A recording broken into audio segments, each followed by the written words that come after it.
I'm Kendra from miniaturehorsemanship.com, and today we're going to talk about how to tie a rope halter. I see that rope halters are becoming more popular with miniature horses, which is great.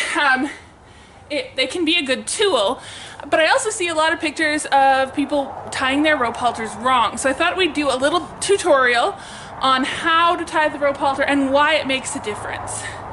So I'm here with Finnegan. He's going to be our lovely model today. He's really excited about it. And I chose him specifically because his mane goes on the right side when most of mine, it turns out, go on the left, so it would be out of the way. So I have this lovely pink halter on him. Now, when we put the rope halter on, we want to make sure that we're checking that it's done up tight enough. So we want to find the knot under his throat latch here and put it right in his throat latch, because sometimes otherwise the noseband will be too far down and it won't be fitting correctly. Then we can push the loop up, snug it up.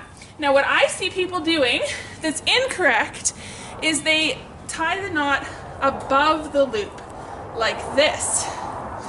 Now the reason that it is a problem, the reason it matters, is that if he were to pull back, for one thing, it might not hold very well at all. For another, if it does hold, it'll tighten like crazy and you might not be able to get it undone. So whereas if you do it correctly, not only is it a stronger knot because it's over the whole loop, so we're going to make a loop, go forward behind the loop towards his ear, and then come back through and snug it up. In order to, now if he were to pull back and tighten that as tight as it possibly could go, because it's tied around the loop, you can just push the top of the loop up and it will loosen and you'll be able to take it off without a problem. The other thing is, like, this halter has lots of extra space on the tail, so once it's tied up you can take this tail and tuck it through the halter there to keep it from flopping around and bothering him. The other mistake that you could make is, instead of going through the loop and forward underneath, you could go through the loop and come back towards you. But if you do that, then this is going to be right sticking over his eye there. So,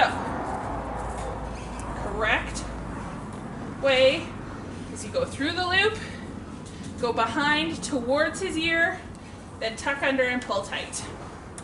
And then it will be put on correctly and safely for your horse. The other thing to mention about rope halters is that they are a good tool, but it's important to recognize that they're not exactly equivalent to a web or a nylon halter or a leather halter. Because they're so narrow and the horse has a lot of nerve endings on their head, a rope halter is a lot more harsh, particularly the ones with the knots in their noseband. This one is a nice wrap noseband, but some of them have knots specifically to be more sensitive. So it doesn't necessarily mean that they have to be harsh, but it's important that you recognize that they are going to have a more significant effect on your horse. You don't want to, at least I don't want to, and I think most people, they're not going out to try to train their horse through aversion to pain, right? But a rope halter, if it's used, you know, if you were jerking on it or whatever, you definitely are causing pain. So it's worth being aware of that so that you can use it appropriately. It can be a great tool. If you have a horse that's gotten you into a tugging match all the time, a rope halter can be a great way for you both to learn to be soft again. But you want to make sure that you understand that it isn't equivalent to another halter. I hope this was helpful for you. If you'd like to learn more about miniature, it was for you, good, I'm glad. If you'd like to learn more about miniature horses, please check out our online classroom at miniaturehorsemanship.com.